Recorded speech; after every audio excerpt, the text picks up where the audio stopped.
आजाद Hindustan live, सच के साथ। आजाद Hindustan live के निमाड़ में सर्वाधिक लोकप्रिय समाचार बुलेटिन निमाड़ सुपरफास्ट में आपका स्वागत है। अब आप सुनिए खरगोन, खंडवा, धार, बड़वानी एवं बुरहानपुर जिले की ताजा तरीन खबरें। सोमवार को कोरोना विस्फोट से फिर दहला निमाड़, 641 लोग कोरोना से संक्रमित, 29 की मौत।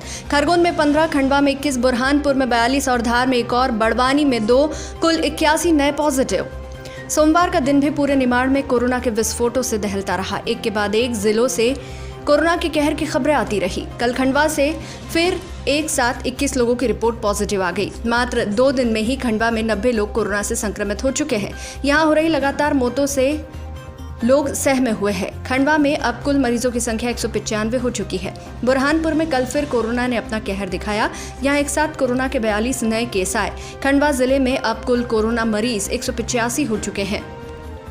नवग्रह की नगरी खरगोन में भी इन दिनों ग्रहों की दशा विपरीत ही चल रही है। पवित्र नगरी महेश्वर में कल एक ही परिवार के 8 लोग पॉजिटिव आने से हड़कंप मच गया। बता दें कि ये परिवार बिना जानकारी दिए कुछ दिन पहले ही इंदौर से महेश्वर आ गया था।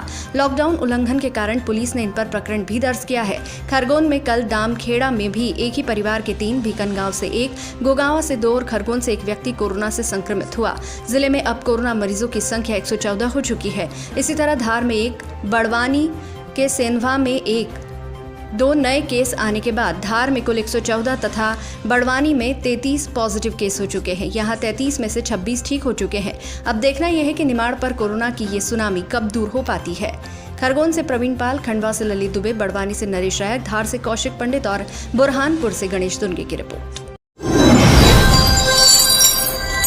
अहिल्या की नगरी महेश्वर में कोरोना का महाविस्फोट, एक ही परिवार के 8 लोग संक्रमित। महेश्वर में कोरोना संक्रमितों पर फूटा ग्रामीणों का गुस्सा, पथराव, आंसू गैस के गोले के बाद खरगोन भेजा। मां अहिल्या की नगरी खरगोन की वृंदावन कॉलोनी में रहने वाले एक ही परिवार के 8 लोगों की रिपोर्ट पॉजिटिव आने के बाद पूरे नगर और क्षेत्र में हड़कंप मच गया। बता दें ये परिवार 4 मई को गुपचुप तरीके से इंदौर से महेश्वर आया था। मालूम चलने पर गुरुवार को परिवार की जांच हुई तो 8 पॉजिटिव मिले, जिसमें 80 साल के बुजुर्ग से लेकर 13 साल के बच्चे तक शामिल है।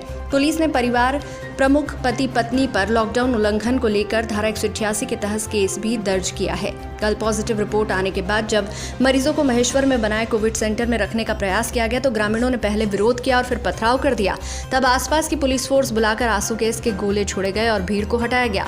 आखिर विरोध को देखते हुए मरीजों को महेश्वर के बजाय खरगोन ले जाया गया। लोगों में आक्रोश इस बात को लेकर था कि परिवार ने आने की जानकारी छिपाई और महेश्वर को संकट में डाला। अब यहाँ रहेंगे तो रोग और फैलेगा। महेश्वर में आसपास के थाना क्षेत्रों से पुलिस बल बुलाकर तैनात कर दिया गया है। महेश्वर से महेश कर्मा की रिपोर्ट। सर, महेश्वर में अभी कितनी पॉजिटिव रिपोर्ट आई है कोरोना को लेकर? आज अभी शाम को रिपोर्ट मिली है हमको 8 केस पॉजिटिव। तो सर इन लोगों की किस प्रकार की व्यवस्था की जाएगी? इनकी पूरी व्यवस्था की जा रही है। क्वारंटाइन सेंटर बना लिया है, वहाँ पर इनको अलग सेपरेट रखा जाएगा और सारी व्यवस्था हो चुकी कर लेंगे। सर क्या नाम लिखते हैं? डॉक्टर विमल होता। हम कहाँ ले जाए ये बताओ, हम कहाँ ले जाए इनको, हम कहाँ ले जाए बताओ, कहाँ ले जाए तुम बताओ, कहाँ ले जाए? हमारे घर ले जाए, हमारे घर ले जाए, तुम्हारा बिल्डिंग नहीं हमारा, फिर कहाँ ले जाए? कौन कौन है, लीडर कौन है? ये एक वानी है, और कौन है? तेरा नाम क्या? नाम बता, तेरा नाम बता, तेरा नाम बता, नाम बता, नाम बता तेरा। मेरा ये नहीं है, मैं तो और तुम वानी क्या पार्षद हो ना, पूर्व? हाँ, तुम्हारा नाम बताओ, तुम्हारा नाम बताओ, तुम्हारा नाम बताओ, नाम बोलो। और ये लीडर है ना, ये लीडर है। तुम नेता कौन है इसका? ठीक ठीक, ये नेता कौन है इसमें?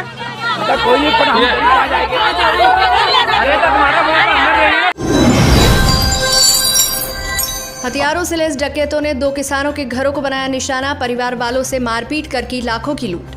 मनावर थाना के ग्राम जलखा और मोराड़ में बीती रात 10 से 12 नकाबपोश हथियारबंद डकैतों ने 2 किसानों के घरों को निशाना बनाकर 3 किसानों व 1 महिला से मारपीट कर घर में रखी 1 बाइक, सोने चांदी के आभूषण और 2 लाख रुपए नकद लेकर फरार हो गए। पुलिस के आने से पहले ही सभी डकैत भागने में सफल हो गए। घटना के बाद दोनों गाँव से 4 घायलों को मनावर के शासकीय अस्पताल लाया गया। गंभीर स्थिति को देखते हुए 3 घायलों को बड़वानी और 1 गंभीर घायल को इंदौर रेफर किया गया। थाना मनावर और गंधवानी पुलिस डकैतों की तलाश में जुटी है। मनावर से कौशिक पंडित की रिपोर्ट। क्या नाम है तुम्हारा? रघुवीर। रात में क्या घटनाक्रम हुआ बताओ तुम। 2 बजे का टाइम था और मेरे पे एकदम से हमला किया उन्होंने। चारों तरफ आके मेरे को घेर लिया। रिवॉल्वर थी, पिस्तौल मतलब और फालिया वगैरह था, तीर कामटी थी कितने लोग हुए अंदर से? 10-12 जन थे और मेरे पास पैसे थे वो भी छीन लिए।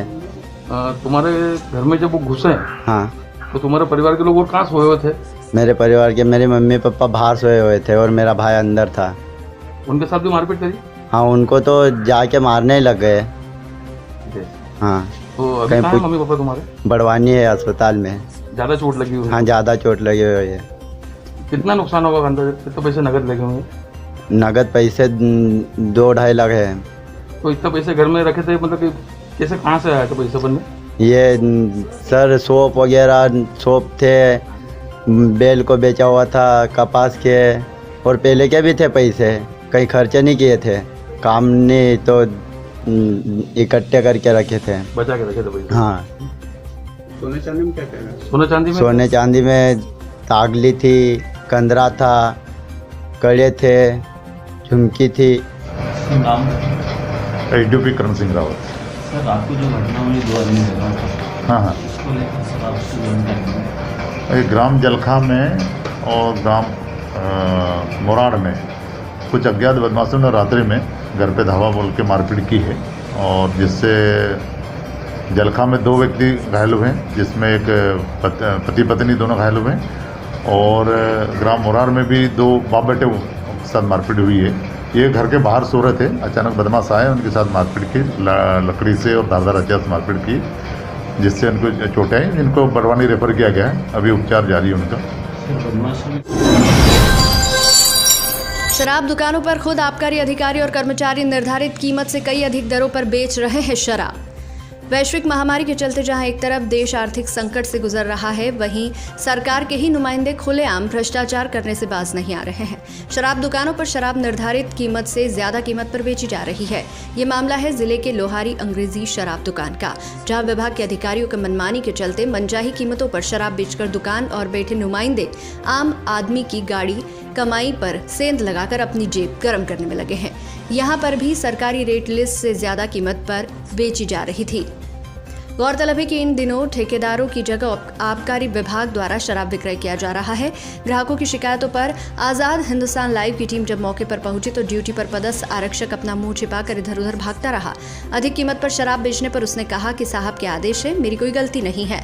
आबकारी विभाग का काम ठेकेदारों की मनमानी को रोकना है, लेकिन जब खुद आबकारी विभाग के लोग शराब विक्रेता बनकर जब लोगों से मनचाही कीमत वसूलने लगे तो शिकायत किससे करे। खरगोन से प्रवीण पाल की रिपोर्ट। शराब लेने आया था, क्या मामला? ये मैं लोहारी का दुकान पे आया था, अंग्रेजी दुकान पे। मैं 8 PM की 980 में दी और जेम्स की 750 की दी। मतलब मुझे लग रहा है कि भाव बढ़ा के दिया इनने माल। असुविधाओं का सामना करना पड़ रहा है कहीं ना कहीं। रेट ज़्यादा ले रहे हैं, बढ़ा के दे रहे हैं ये, जबकि इनका है नहीं माल। ये जेम्स की एक बोतल ली और एक 8 PM की ली 980 की, और एक जेम्स की 750 की ली। 2 पेटी बियर के साथ 5 को पकड़ा, 2 कार जब्त।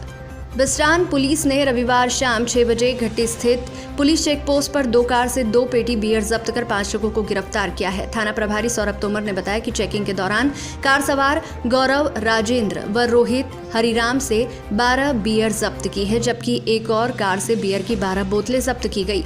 इस कार में खरगोन निवासी सिद्धार्थ, पिता नारायण, आयुष, मदनलाल व वैभव राजेंद्र सवार थे।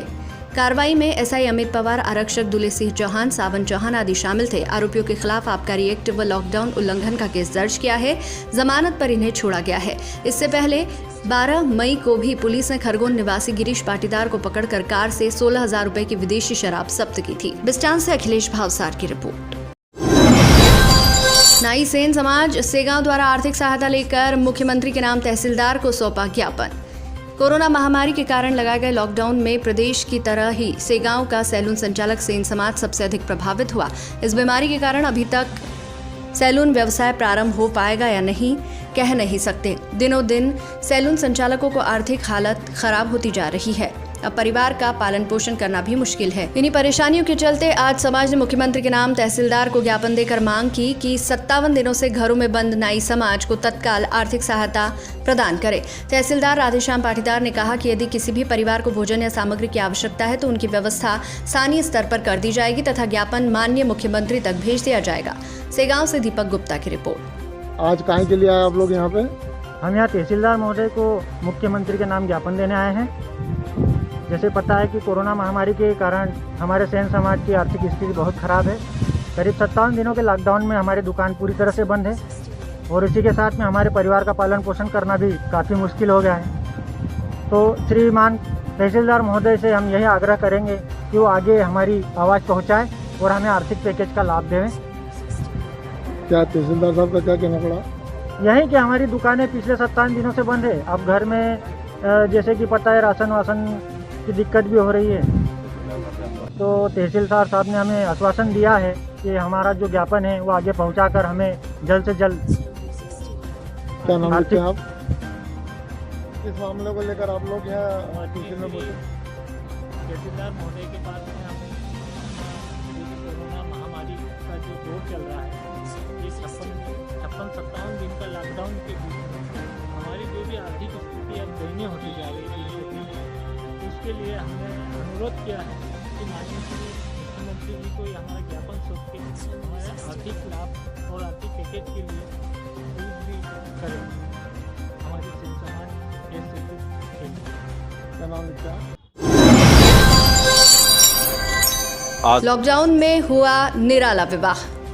लॉकडाउन के बीच खंडवा जिले के अजय ध्रुवे ने वधू रोशनी सावनेर के साथ विवाह किया। विवाह की जानकारी देते हुए सौरभ राठौर ने कहा कि बारात सुरगांव बंजारी से गई थी जो बड़गांव माली जानी थी, परंतु लॉकडाउन के चलते ये बारात खंडवा के गायत्री मंदिर में पहुंची, जहां बिना बारात तामझाम के विवाह संपन्न हुआ। इस विवाह में दोनों पक्षों के कुल 20 लोग शामिल हुए। बाकी रिश्तेदारों ने मोबाइल पर वर वधू को आशीर्वाद दिए। खंडवा से ललित दुबे की रिपोर्ट। क्या नाम है भैया आपका? अच्छा, कहाँ से आ रहे हो आप? बारात कहाँ से गई थी? अच्छा, गायत्री मंदिर से आपके साथ ही? अच्छा, दुल्हन कहाँ की है? बड़गांव वाली। कितने जन शामिल हुए थे परिवार में? 20 जन। अच्छा।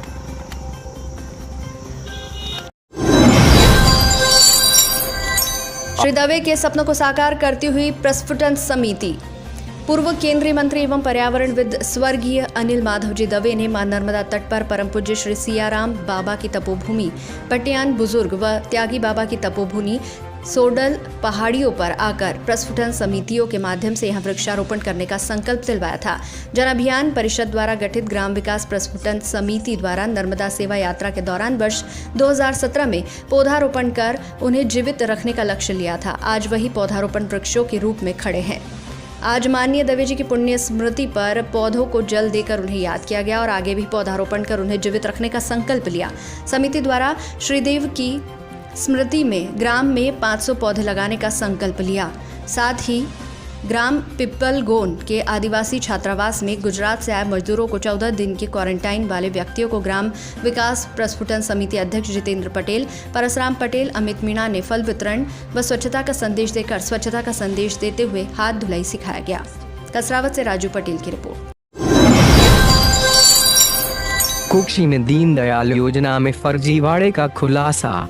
गांव-गांव में जाकर जांच के बजाय वाहन में बैठकर बना रहे थे मरीजों की लिस्ट। जहां एक और पूरा विश्व कोरोना जैसी महामारी से लड़ रहा है, वहीं मध्य प्रदेश सरकार दीनदयाल चलित योजना के अंतर्गत घर बैठे मरीजों की जांच के लिए करोड़ों रुपए खर्च कर रही है।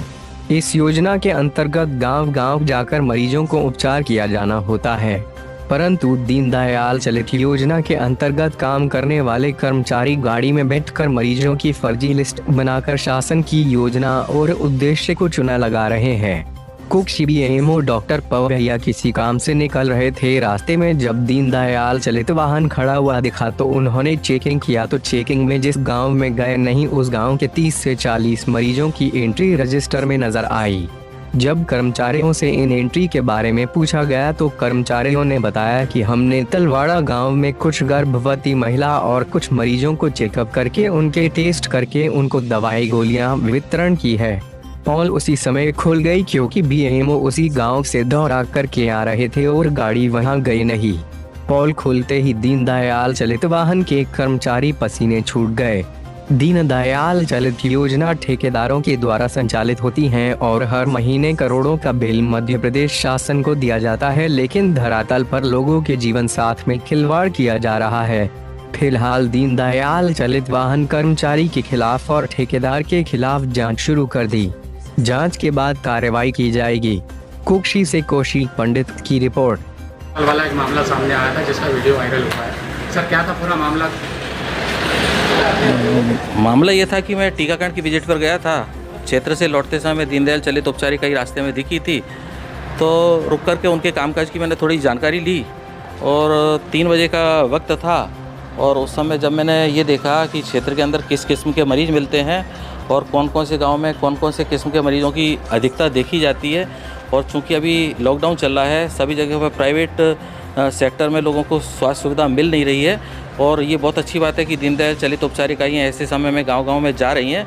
तो मैं ये जानना चाहता था कि इनकी जो सेवाएं हैं उनकी कितनी सार्थकता है, ये जानने के लिए मैं वहाँ रुका था।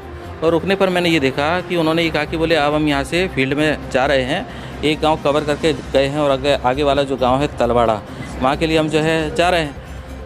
मैंने कहा कि पिछले गांव के अंदर आपकी कितनी एक्टिविटी रही, कितने पेशेंट देखे, किस किस्म के मरीज़ देखे। जब उनके पर्चों को पलटने के बाद में देखा तो ये मालूम पड़ा कि जिस गांव में वो जाना बता रहे हैं उस गांव के तो सारे मरीजों की उन्होंने पहले से रिकॉर्ड के अंदर एंट्री की हुई है। और इवन उनको गोलियां दवाइयां भी वितरण बताया। उन्होंने ये पूछा कि बोले इनको तुमने गोलियां भी बांट दी, इनके नाम तुमने दर्ज कर रखे हैं। तो मैंने कहा अभी तो तुम तलवाड़ा गए नहीं। बोले हाँ तलवाड़ा जाने वाले हैं। जब नाम के बारे में पूछा कि ये नाम कैसे, बोले ये नाम हमने लिख लिए हैं। इसी तरह से उसी शीट के अंदर करीब 15-16 गर्भवती महिलाएं और प्रसूता महिलाओं की जो है सूची उसमें इंद्राज थी।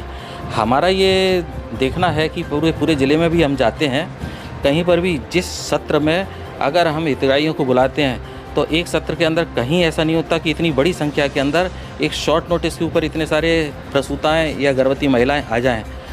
बार बार बुलाने के बाद में 4 या 5 जो हितग्राही आ पाते हैं। तो ये बहुत अच्छी बात है कि मैं ये मानता हूँ कि वो सफलता है उनकी कि एक सत्र में जो उनके पास में 15-16 महिलाएं आ गईं। जब उन 15-16 महिलाओं की जानकारी मैंने एएनएम बहन जी से पूछी तो उन्होंने कहा कि बोले ये महिलाएं तो आई नहीं, आंगनवाड़ी कार्यकर्ताओं से उनके नाम लिख करके उसमें उन्होंने लिखे हैं। और फिर इस तरह से अगर वो जो है कार्यकर्ता फिजिकली आए नहीं और उनको उन्होंने गोलियाँ बांटना भी बता दिया जबकि वो लोग उनके पास में आए नहीं, तो एक तो दवाइयों का खर्चा उन्होंने डाल दिया, सेवा उनको कुछ दी नहीं, और इस तरह से ये उसके अंदर गलत जो है एंट्री की गई है। इस तरह की गलत एंट्री किए जाने से शासन ने जिस उद्देश्य के लिए दीनदयाल चलित उपचार इकाइयों को लगाया है और जिसके लिए कि लाखों करोड़ों रुपए का भुगतान किया जा रहा है, तो दुर्भाग्य की बात है कि इतने भुगतान के बाद भी उनकी कोई सार्थकता सिद्ध हो नहीं रही है।